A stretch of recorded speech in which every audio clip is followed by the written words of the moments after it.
साथियों नमस्कार। मैं Vikas Chauhan Chauhan technical knowledge and research में आप सभी लोगों का एक बार फिर से स्वागत करता हूं। आज मैं आप लोगों के लिए एक नया टॉपिक लेके आया हूं, जिस टॉपिक का नाम है गीजर। और हम इस वीडियो में गीजर के बारे में जानेंगे कि गीजर कैसे रिपेयर किया जाता है, गीजर क्या है और गीजर कौन सा खरीदे हम। तो बने रहिए मेरे साथ और चलते हैं, हम लोग स्टार्ट करते हैं अपने टॉपिक को। साथियों, इस टॉपिक में पहले जानते हैं गीजर क्या है, उसके बाद हम जानेंगे गीजर को कैसे रिपेयर कर सकते, उसके बाद हम जानेंगे कि गीजर कौन सा खरीदना हमें चाहिए।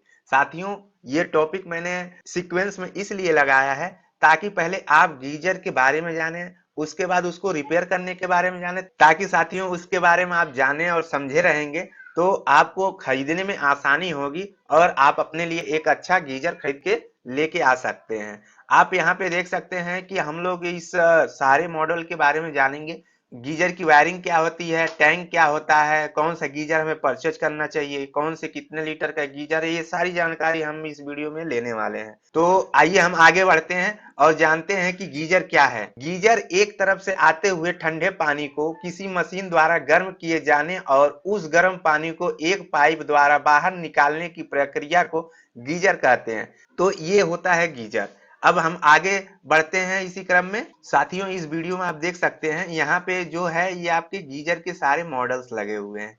ये मॉडल्स आपके कई प्रकार में मिल जाएंगे। अलग अलग डिजिटल स्टोर पे अलग अलग मॉडल के गीजर आपको मिलते रहते हैं। और ये जो गीजर मैं आपको बता रहा हूँ ये इलेक्ट्रिक बेस गीजर है, यानी इलेक्ट्रिसिटी से चलने वाले गीजर हैं। इनके लिए आपको 220 से 240 वोल्टेज आपके घर में सप्लाई चाहिए। इसके आगे हम ये भी बताएंगे कि बिना सप्लाई के, बिना करंट के हम गीजर कैसे यूज कर सकते हैं, जो कि हमारा renewable energy based water heater होगा या गीजर होगा। तो पहले साथियों हम जानते हैं इसके मॉडल के बारे में और इसमें क्या क्या चीजें होती हैं। तो साथियों, ये जो आपको दिख रहा है ये सारे क्या है, गीजर के कवर हैं। ये कवर के अंदर क्या होता है, आपका ग्लास वूल होता है। ग्लास वूल आपको इस साइड में होता है। अब ये ग्लास वूल क्या होता है साथियों, इसके बारे में हम थोड़ा सा जानते हैं। उसके बाद हम जानेंगे टैंक के बारे में। उसके बाद हम फिर अंदर के कंपोनेंट के बारे में जानेंगे।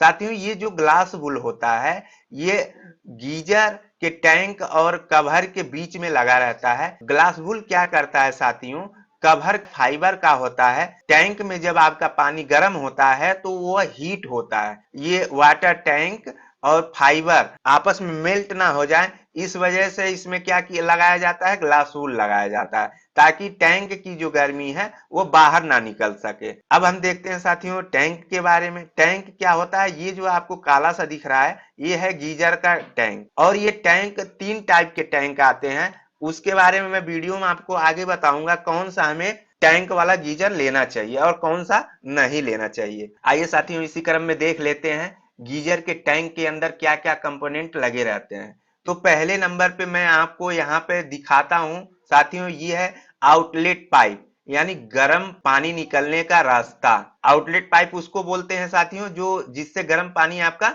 बाहर निकलता है। उसके बाद साथियों हम यहाँ पे दिखाते हैं आपको, ये है इनलेट पाइप। इनलेट पाइप से क्या होता है, जो ठंडा पानी होता है वह गीजर के टैंक में जाता है। उसके बाद हम आपको यहाँ पे जो फिगर आपका ये माउस का कर्सर मेरे देख सकते हैं साथियों, ये क्या है साथियों, वाटर हीटिंग एलिमेंट, यानी पूरे गीजर का जो मेन हार्ट होता है या दिल इसको कह सकते हैं एलिमेंट को। अगर जो ये ना रहे तो गीजर हमारा किसी काम का नहीं है इलेक्ट्रिक वाला।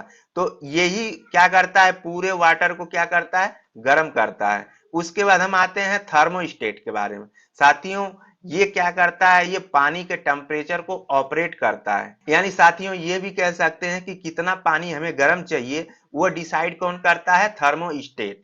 इसको एक लेवल पे सेट कर दिया जाता है और उसी लेवल पे वो गर्म पानी आपको देता रहता है। उस लेवल से ज्यादा हीट बढ़ती है टैंक में तो ये क्या करता है, गीजर को ऑफ कर देता है, उससे ज्यादा गर्म नहीं होने देता है। और ये समझ लीजिए आपके लिए बेनिफिट रहता है कि क्योंकि ज्यादा पानी गर्म हो जाएगा और उसको हम सेंस नहीं कर पाएंगे, उससे हम जल भी सकते हैं और हमारे बॉडी में कुछ इंजरी भी हो सकती है। तो ये समझ लीजिए सेफ्टी पर्पज के लिए भी लगा रहता है और क्या काम करता है, ऑपरेट करता है गीजर को। अगर जो ये ना रहे तो पानी कितना हीट हो गया, ये हमें पता ही नहीं चलेगा। तो साथियों ये बहुत इंपॉर्टेंट चीज है। यहाँ पे साथियों मैं 2-3 चीजें और आपको बता देता हूँ। यहाँ पे आप देखेंगे जो आउटलेट पाइप लगा हुआ है ये ऊपर की तरफ लगा हुआ है, और ये जो इनलेट वाला पाइप है इसका जो शेप है वो क्या है, यू की तरह, यू बैंड की तरह है। अब हमने ये सारी चीजें जान ली। अब हम स्टार्ट करते हैं कि ये जो हॉट पाइप आपका लगा हुआ है इसकी लंबाई ऊपर तक है, यानी टैंक के ऊपरी हिस्से तक इसकी लंबाई है। इसको इसलिए किया जाता है साथियों, आपको पता होगा जो गर्म पानी की प्रॉपर्टी है वो क्या होती है, ऊपर की तरफ होती है। यानी साथियों जो आपका इनलेट पाइप है वह इस रास्ते से क्या करेगा, इस टैंक में ठंडा पानी को स्टोर करेगा। जब ये ठंडा पानी स्टोर होगा तो आप देख सकते हैं जो एलिमेंट जहां पे लगा हुआ है उसका जो साइज है वो छोटा है, यानी जहां से पानी इन हो रहा है उसी साइड में एलिमेंट लगा है जो पानी को गर्म करता है। और पानी जैसे गर्म होता है तो आप जानते ही हैं कि हीट की जो प्रॉपर्टी है वो क्या करती है, ऊपर की तरफ जाने की कोशिश करती है। तो जो भी पानी यहाँ एलिमेंट गर्म करेगा वो क्या होगा, टैंक के ऊपरी हिस्से में यहाँ पे जाएगा। और ये जो हॉट वाटर पाइप लगा हुआ है ये गर्म पानी को क्या करेगा, बाहर निकालेगा। इसीलिए इसको क्या किया जाता है, ऊपर की तरफ लगाया जाता है। तो साथियों ये आपको थोड़ा सा समझ में आ गया होगा। और अब हम जानते हैं साथियों टैंक के बारे में। जब गीजर हम परचेज करने जाते हैं तो उसमें हमें ये चीज बहुत ध्यान रखनी होती है कि हम कौन सा गीजर लें, और गीजर लेते समय हमें ये चीजें पता होनी चाहिए कि हमारा गीजर कितना सेफ है कितना नहीं है। साथियों पहले मैं आप लोगों को बताता हूँ कॉपर टैंक के बारे में, उसके बाद मैं आपको बताऊंगा स्टील टैंक के बारे में, उसके बाद साथियों मैं बताऊंगा आपको ग्लास लाइन टैंक के बारे में। पहले मैं आपको बता दूं कॉपर टैंक जो होता है ये बहुत बड़ी मल्टियों में इस टैंक का यूज नहीं करना चाहिए। यानी ये कह सकते हैं अगर जो आपकी जो मल्टी है वो 20 मंजिला है तो आप और जो दूसरी तीसरी फ्लोर पे आप इस गीजर को इंस्टॉल कर रहे हैं तो बिल्कुल भूल के मत कीजिएगा, क्योंकि ये जो वाटर प्रेशर होता है वो झेल नहीं पाता है और डैमेज हो जाता है। सेम कंडीशन आपका स्टील वाले में भी है, लेकिन आपको ये दिक्कत ग्लास लाइन टैंक में नहीं मिलेगी। तो इसीलिए मैंने तीनों टैंक को इस वीडियो में एक ही साथ रख दिया है ताकि हम एक दूसरे से इसको कंपेयर कर सकें। तो साथियों ये तो आप दोनों कभी भी और जो आपकी मल्टी है 20-25 मंजिला तो वहां पे बिल्कुल भूल के मत लगाइएगा, क्योंकि ये क्रैक हो जाएंगे, वाटर प्रेशर नहीं झेल पाएंगे। दूसरा कॉपर में क्या होता है, अगर जो आपके वहां पानी जो होता है वो खारा अगर जो आ रहा है या हार्ड वाटर जिसको बोलते हैं वो आ रहा है तो उस कंडीशन में क्या करता है ये इसको डैमेज कर डालता है। और जो पानी आपको पता है कि हमारे वहां पानी की सप्लाई कैसी है, ज्यादा नमक वाला तो नहीं है पानी आ रहा है यहाँ पे, उस कंडीशन में भी आप यहाँ पे ना लगवाएं कॉपर वाला टैंक। उस कंडीशन में आप स्टील वाला लगवा सकते हैं या तो आप ग्लास लाइन टैंक की तरफ जा सकते हैं। ये साथियों क्या होता है ग्लास लाइनेड टैंक, ये प्रेशर भी झेल लेगा और आपका खारा पानी आता है ये उससे भी सेफ रहेगा, क्योंकि ये फाइबर बेस रहता है, ग्लास बेस रहता है, क्योंकि ये ग्लास बेस टैंक रहता है तो इसको कोई फर्क नहीं पड़ता है। और ये रहा स्टील टैंक और कॉपर टैंक, तो इसमें बिल्कुल खारा पानी यूज करेंगे तो ये टैंक जल्दी खराब हो जाता है। और इस कंडीशन में क्या होता है स्टील टैंक थोड़ा सा ये ज्यादा चलता है। साथियों मैं कॉपर टैंक की लाइफ बता दूं तो 10 से 15 साल ये चल जाता है, और जो ग्राउंड फ्लोर पे आपका घर है तो। और उससे कंपैरिजन किया जाए स्टील टैंक के बारे में तो साथियों ये 15 से 20 साल चल जाता है, और जो आपका ग्राउंड पे या सेकंड फ्लोर पे घर है तो। लेकिन ये जो ग्लास लाइन टैंक है ये साथियों इसकी जो लाइफ होती है 20 से 25 साल होती है और इसमें कोई प्रॉब्लम नहीं आती है। तो कोशिश कीजिएगा आप एक बार लेते हैं तो अच्छा वाला लीजिए, नहीं तो आपका बजट कम है तो आप इसको भी इन दोनों में से कोई ले सकते हैं। ये उतने नुकसान नहीं करते हैं, ये प्रेशर ज्यादा नहीं झेल पाते हैं। अगर जो आपकी जो मल्टी है वो ऊपर है पानी का प्रेशर ज्यादा नहीं झेल पाएंगे, 2-3 फ्लोर तक कोई दिक्कत नहीं है, आराम से चलेंगे, आप इसको परचेज कर सकते हैं। अब इसी क्रम में थोड़ा सा आगे बढ़ते हैं और जानते हैं इसके वायरिंग के बारे में और इसके अंदर कैसे कैसे चीजें इंस्टॉल होती हैं। साथियों गीजर बहुत बड़ा कोई ऐसा चीज नहीं है। अभी ये जो डायग्राम मैं आप लोगों के सामने बताया हूं ये इलेक्ट्रिक गीजर का है, और इस गीजर में क्या क्या चीजें कैसे इंस्टॉल की जाती हैं इसको मैं आपको बता देता हूं, ताकि आपके घर का कोई भी गीजर कभी खराब हो तो आप उसको खुद रिपेयर कर सकते हैं, या तो आप टेक्नीशियन को भी बुला के इसको रिपेयर करवा सकते हैं, ताकि इसमें क्या चीजें होती हैं ये आपको नॉलेज में रहेगा। और जो आप खरीदने भी जाते हैं तो भी आपको एक आइडिया रहेगा कि हाँ हमारे गीजर में ये चीजें लगी हुई हैं और ये चीजें मिलके गीजर बनती हैं। मेरा वीडियो बनाने का यही मकसद था, इसके बारे में थोड़ा सा आपको नॉलेज मिल जाए, और अगर जो आप नया गीजर परचेज करने जाते हैं तो आप अच्छा और बढ़िया गीजर लेके अपने घर पे आ सकें। तो साथियों, यहाँ पे ये जो दिख रहा है, ये जो आपका एरिया दिख रहा है, ये है गीजर वायरिंग डायग्राम। ये जो दोनों आपको दिख रहे हैं साथियों, ये है हीटिंग एलिमेंट, यानी मेन जो दिल होता है गीजर का, ये दोनों यही होता है। अगर जो ये ना रहे तो ये खाली डब्बा है, यानी पानी ही नहीं गर्म होगा तो गीजर का मतलब कुछ निकलता ही नहीं है साथ। तो ये समझ लीजिए एक तरह से गीजर का दिल है, और इसके बिना गीजर काम नहीं कर सकता। ये ओनली इलेक्ट्रिक गीजर की मैं बात कर रहा हूँ। सोलर गीजर के बारे में मैं जब बताऊंगा तो उसमें ये चीज नहीं रहती है। उसके बाद साथियों, ये जो मैंने आपको फिगर यहाँ पे दिखाया है, ये साथियों सेफ्टी प्लग। ये आप कोशिश कीजिएगा कि आप जो भी गीजर लें, ये सेफ्टी प्लग उसमें जरूर इंस्टॉल हो, क्योंकि ये आपके लीकेज करंट को रोकता है और आपको भी कभी करंट ना लगे उससे भी ये क्या करता है, प्रोटेक्ट करता है। तो ये आप कोई भी गीजर लेने जाए तो उसमें आप बोलिए कि ये सेफ्टी प्लग मुझे चाहिए ही चाहिए। और यहाँ पे साथियों इंडिकेटर है, ये दोनों इंडिकेटर आपको दिख रहे हैं। पानी जब गर्म हो जाता है तब ये रेड कलर का जल जाता है, और जब पानी ठंडा रहता है तो ये ग्रीन कलर का जलता है, यानी हरे कलर का जलता है। तो ये इंडिकेट करता है कि पानी नॉर्मल है या हॉट है। और जो एलिमेंट लगा रहता है जो पानी को गर्म करता है, ये टैंक के निचले हिस्से में ही लगाया जाता है, यानी जहां पे आप नट बोल्ट और वार्सल लगा के टाइट करते हैं, उसी साइड में क्या लगा रहता है, आपका वाटर हीटिंग एलिमेंट लगा रहता है। और ये एलिमेंट साथियों क्या करता है, पूरे पानी को गर्म करता है।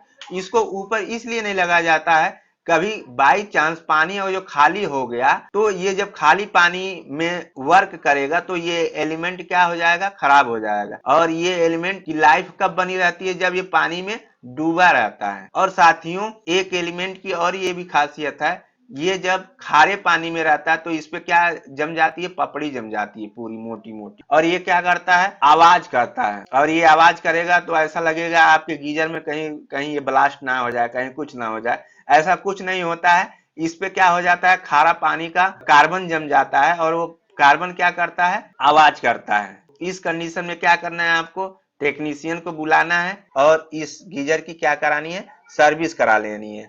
और जो टेक्नीशियन आएगा वो क्या करेगा, इस तरीके से निकाल के बाहर कर देगा, और फिर क्या करेगा, आपके एलिमेंट को लगा देता है। साथियों ये एलिमेंट डैमेज भी हो जाता है। यहाँ पे जैसे कि ये एलिमेंट क्या हो गया, डैमेज हो जाएगा, क्रैक हो जाएगा, तो इस एलिमेंट को क्या करना पड़ेगा, हमें चेंज करना पड़ेगा, नहीं तो आपके गीजर में हल्की हल्की लीकेज करंट की प्रॉब्लम बनी रहेगी। तो आपका जब गीजर आवाज करे तो ये जो खारे पानी का कार्बन जमा रहता है, इसको आप बाहर निकाल सकते हैं। और बाहर जैसे आप निकालेंगे तो जो साउंड प्रॉब्लम रहती है आपके गीजर में वो चली जाएगी। और साथियों मैं सजेस्ट यही करूंगा, जिनके वहां खारा पानी आता है वह हर एक साल में एक बार सर्विस अपने गीजर का करवा लिया कीजिए। अब आइए साथियों जानते हैं थर्मोस्टेट कैसे काम करता है। बायोमेटेलिक ये रहता है, और ये आयरन और कॉपर से मिलके बना रहता है, यानी एक रॉड जो रहेगा वो आपका आयरन का रहेगा, दूसरा जो रॉड रहेगा वो कॉपर का रहेगा।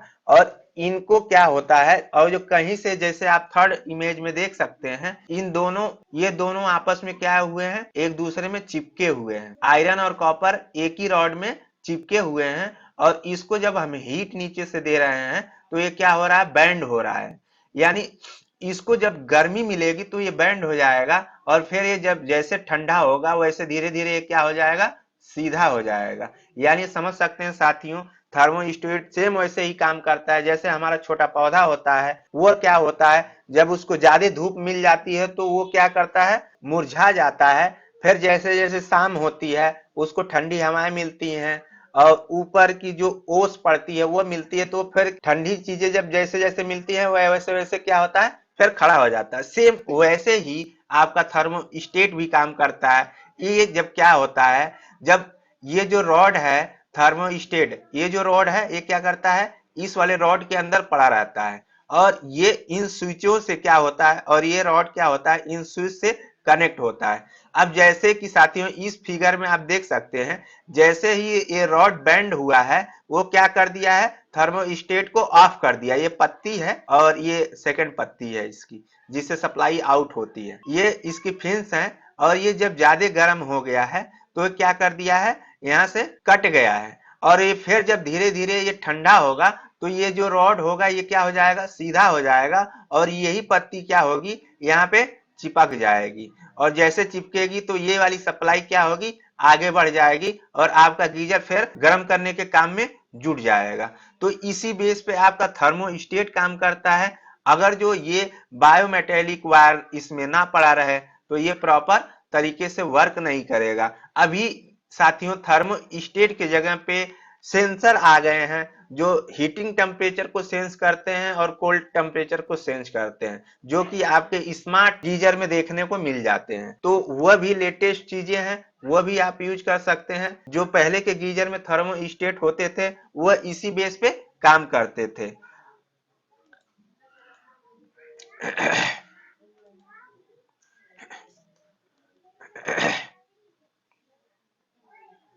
काम करते थे।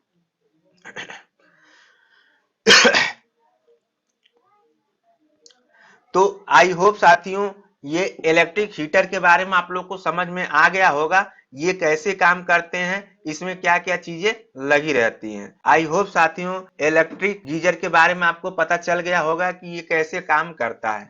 साथियों जो इलेक्ट्रिक गीजर होता है जो आप घरों में यूज करते हैं, इसकी जो कैपेसिटी होती है वह 2 लीटर से आपका 50 लीटर तक का होता है, जो आप घरों में यूज करते हैं। अब हम बढ़ते हैं अगले वाटर हीटर की तरफ, जिसका नाम है सोलर वाटर हीटर सिस्टम। ये कैसे काम करता है साथियों, इसके बारे में भी हम थोड़ा सा जान लेते हैं। तो साथियों यहाँ पे आप देख सकते हैं मैंने लिखा है solar water and air heater. अब ये क्या चीज होता है, अगर जो हम पानी को गर्म कर सकते हैं तो हम क्या कर सकते हैं, हवा को भी गर्म कर सकते हैं। और जो गर्म हवा मिलती है तो हमें लगता है कि हमारे बॉडी को बहुत रिलीफ मिल रहा है, आराम मिल रहा है। इस वजह से हमें क्या करना है, एयर हीटिंग के बारे में भी, वो अभी कैसे कार्य करता है वो भी मैं इसी वीडियो में आपको बताऊंगा। अब हम देखते हैं जो सोलर वाटर सिस्टम होता है वो कैसे काम करता है। यहाँ पे साथियों मैंने एक डिफिनीशन लिखा हुआ है, this system work on solar renewable energy. ये जो सोलर सिस्टम है ये क्या करता है, रिन्यूएबल एनर्जी पे काम करता है। यानी इसको आप अपने छत पे इंस्टॉल करवा लीजिए और ये क्या करेगा, सन से एनर्जी लेता रहेगा और आपको गर्म पानी देता रहेगा। यानी वन टाइम इन्वेस्टमेंट है ये आपका एक बार, और जो आप इसमें पैसा लगा देते हैं तो ये समझ लीजिए लाइफ टाइम के लिए हो जाता है। बीच बीच में आपको इसकी सर्विस करवानी पड़ती है। हो सकता है कि जो सोलर कलेक्टर वगैरह कुछ इसमें होते हैं वो खराब हो जाते हैं, उसको आप रिपेयर करा सकते हैं। अब साथियों इसके डिफिनीशन को हम थोड़ा देखते हैं। What is a solar collector, solar collector क्या है साथियों, बिना सोलर कलेक्टर के सोलर वाटर हीटर वर्क नहीं कर सकता है। तो पहले हम इसके बारे में जान लेते हैं। यहाँ पे मैंने लिखा है साथियों, ये solar collector is a device which use to collect solar radiation from the sun and transfer the energy for heating to fluid. साथियों सोलर कलेक्टर कैसे काम करता है, ये सूरज से जितनी भी एनर्जी आती है उसको क्या कर लेता है, ये अपने आप में इकट्ठा कर लेता है। और उस आपको पता ही है सूरज तो एक आग का गोला है और वहां से क्या होगी, गर्मी ही आएगी आपके पास। तो उसी गर्मी को क्या करता है सोलर कलेक्टर, कलेक्ट करके इकट्ठा करता है और वो क्या करता है, ट्रांसफर करता है एनर्जी के फॉर्म में। और वह जो ट्रांसफर होती है वो किस पे होती है, किसी फ्लूइड पे होती है, लिक्विड या पानी पे होती है। जब वह हीट ट्रांसफर होगा पानी पे तो फिलहाल सी बात है पानी आपका क्या हो जाएगा, गर्म हो जाएगा। अब हम जानते हैं कि ये कितने प्रकार के होते हैं सोलर कलेक्टर। साथियों ये 2 प्रकार के होते हैं, पहला फ्लैट प्लेट कलेक्टर, दूसरा होता है फोक्सिंग कलेक्टर। फोक्सिंग कलेक्टर के बारे में साथियों मैं थोड़ा अभी बाद में बताऊंगा, पहले हम लोग जान लेते हैं फ्लैट प्लेट कलेक्टर क्या काम करता है। साथियों एक फ्लैट प्लेट कलेक्टर में 4 चीजों का यूज होता है। पहला क्या होता है साथियों, पहला है ब्लैक सरफेस, दूसरा क्या है फ्लूइड ट्यूब, तीसरा क्या है साथियों थर्मल इंसुलेशन, चौथा क्या है सपोर्टिंग स्ट्रक्चर। तो इनके माध्यम से हम क्या करते हैं, एक फ्लैट प्लेट कलेक्टर तैयार करते हैं। अब हम जानते हैं ये काम कैसे करता है साथियों। तो यहाँ पे मैंने आप देख सकते हैं एक सन बनाया हुआ है और ये जो एरो के निशान दिख रहे हैं रहे हैं, ये क्या है, सोलर रेडिएशन है। यानी सोलर से जो एनर्जी हमारे तक आती है वही ये आपको यहाँ पे एरो के माध्यम से दिख रहे होंगे। साथियों ये जो पहला लेयर है इसको हम लोग बोलते हैं ट्रांसपेरेंट स्क्रीन। साथियों ये जो ब्लैक कलर के आपको दिख रहे हैं ये सारे हैं क्या है, ट्यूब। साथियों ये ट्यूब्स है, आपको यहाँ पे दिखा देता हूँ। यहाँ पे ये ट्यूब्स है, ट्यूब के अंदर क्या है, ये ब्लू कलर का ये है फ्लूइड। फ्लूइड क्या है, पानी या कुछ भी चीज आप गर्म करना चाहते हो तो आपको इस ट्यूब के अंदर डालना पड़ता है। अब हम जानते हैं जो मेन काम करता है साथियों सोलर रेडिएशन को अपने तरफ खींचने का, वो है ब्लैक एब्जॉर्बर प्लेट, जो ब्लैक कलर का आपको यहाँ पे दिख रहा है। साथियों ये क्या किया जाता है, ये एक एल्युमिनियम प्लेट के ऊपर लगा दिया जाता है और ये क्या करता है, सोलर जो रेडिएशन होता है, आप जानते हैं साथियों जो ब्लैक कलर होता है उस पे जो सूरज की किरणें पड़ती हैं वो बहुत ज्यादा उस पे अट्रैक्ट करती हैं और जस्ट उसी के नीचे क्या लगा दिया जाता है, एल्युमिनियम प्लेट। जब एल्युमिनियम प्लेट लगाया जाता है, एल्युमिनियम प्लेट क्या करता है, उस हीट को अपने अंदर ट्रांसफर कर लेता है, गर्म हो जाता है। एल्युमिनियम प्लेट क्या हो जाता है, ज्यादा गर्म हो जाता है और जब ये गर्म हो जाता है तो एल्युमिनियम प्लेट क्या होता है, ये सबसे निचला लेयर होता है। एल्युमिनियम क्या करता है, अपने आप को गर्म करके फ्लूइड के ऊपर क्या करता है, हीट को ट्रांसफर कर देता है और इस तरीके से आपका जो पानी है वह गर्म हो जाता है। और अब इन सब ट्यूब के नीचे हीट को इंसुलेट करने के लिए, यानी जो हीट इसकी आ रही है, जो सन की हीट आ रही है वह बाहर जाके कहीं बिखरे ना, कहीं इन्वेस्ट ना हो, तो वहां पे क्या लगाया जाता है, थर्मल इंसुलेशन लगाया जाता है। साथियों इसके नीचे क्या लगा दिया गया है, यहाँ पे थर्मल इंसुलेशन जो ग्लास वूल का बना रहता है। आपको पहले जो गीजर के बारे में मैंने ग्लास वूल का इमेज दिखाया, वही ग्लास वूल इसमें भी यूज किया जाता है। ये क्या करता है साथियों, हीट को बिखरने नहीं देता है और वहां पे हीटिंग को बना के रखता है। और ये जो सोलर वाटर हीटर होता है साथियों, इसकी जो कैपेसिटी होती है ये 60 से 80 डिग्री तक पानी को गर्म कर देता है। और आप लोग जानते हैं साथियों वाटर का जो बॉइलिंग पॉइंट होता है वह 100 डिग्री तक होता है। यहाँ तक आपका साथियों वाटर बॉयल होता है। अब हम इसी क्रम में साथियों थोड़ा सा और आगे बढ़ते हैं और जानते हैं इस इमेज के बारे में जो आपका सोलर वाटर हीटर का स्ट्रक्चर है। साथियों कुछ इस तरीके से बना हुआ है, एक इमेज मैंने आप लोगों को बना के दिखाया है। यहाँ पे सेम साथियों जैसे आपने इलेक्ट्रिक गीजर में देखा वैसे आप सोलर गीजर में भी देख पाएंगे। यहाँ पे साथियों ये जो है ये आपका है कोल्ड वाटर, यानी यहाँ से पानी आपका इस टैंक के अंदर आता है। यहाँ टैंक से पानी क्या आता है साथियों, सोलर कलेक्टर में।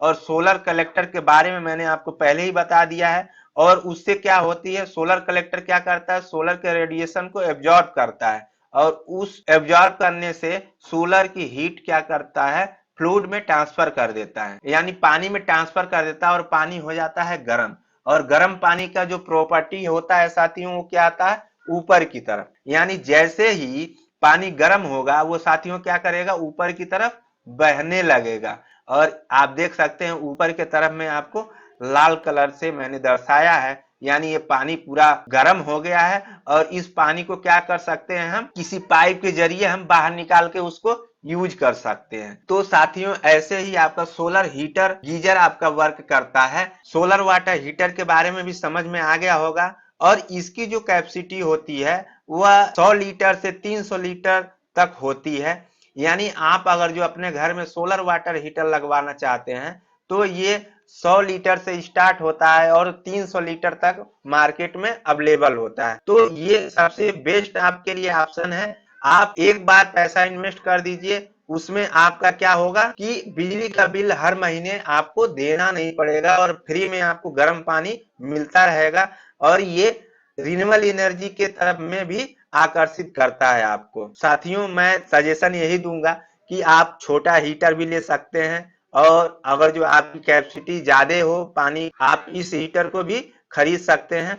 लेकिन सजेशन मेरा साथियों यही रहेगा कि आप इस हीटर को लगवाइए, बिजली का जो बिल है वो आपको देना नहीं पड़ेगा और फ्री में आपका पानी गर्म होता रहेगा और ये आपकी कैपेसिटी के अनुसार ज्यादा ही पानी गर्म करके देगा। अब हम जानते हैं साथियों हमारी फैमिली में कितने लोग हैं तो हमें कितने लीटर का गीजर खरीदना चाहिए। ये जो चार्ट है साथियों इससे आपको एक आइडिया लग जाएगा कि हमारे फैमिली मेंबर में जितने लोग हैं उसके हिसाब से हमें कितने लीटर का गीजर परचेज करना चाहिए। तो साथियों ये जो आप इमेज में दिख रहा है ये है आपका जो जैसे नॉर्मल दिन होते हैं और ये आपके जो सर्द वाले दिन होते हैं। मैंने फिगर इसमें बना के दिखाए हैं और इस हिसाब से साथियों कितने लीटर पानी की खपत हमें पड़ती है। और जो ठंड का मौसम रहता है तो कितने लीटर की पानी की खपत पड़ती है, और गर्मी का थोड़ा नॉर्मल मौसम रहता है तो कितने लीटर पानी की खपत हमें पड़ती है। तो साथियों यहाँ पे ये लीटर है और ये गीजर के टाइप्स हैं। साथियों ये आपका क्लाइमेट कंडीशन है और साथियों ये आपका इंटेंडेड यूज के बारे में बताया हुआ है और ये साथियों आपके फैमिली साइज के बारे में बताया हुआ है। तो आप यहाँ इस चार्ट को लेके आप इसको देख के इस हिसाब से आप अपना गीजर परचेज कर सकते हैं मार्केट से। अब इस क्रम में हम थोड़ा सा और आगे बढ़ते हैं और जानते हैं कौन सा गीजर खरीदना चाहिए। तो इसमें साथियों मैं आपको यहाँ पे 3 टाइप के गीजर आपको दिखा रहा हूँ। मैं किसी कंपनी का यहाँ पे प्रचार नहीं कर रहा हूँ, मैं आप लोगों की जानकारी के लिए ये वीडियो बनाया हूँ ताकि आप लोगों को ये नॉलेज हो जाए कि हमें कैसा गीजर लेना चाहिए और उसका काम क्या होता है, उसको हम कैसे रिपेयर कर सकते हैं। ये इन्हीं सारी चीजों के लिए मैं ये वीडियो आप लोगों के लिए बनाया था।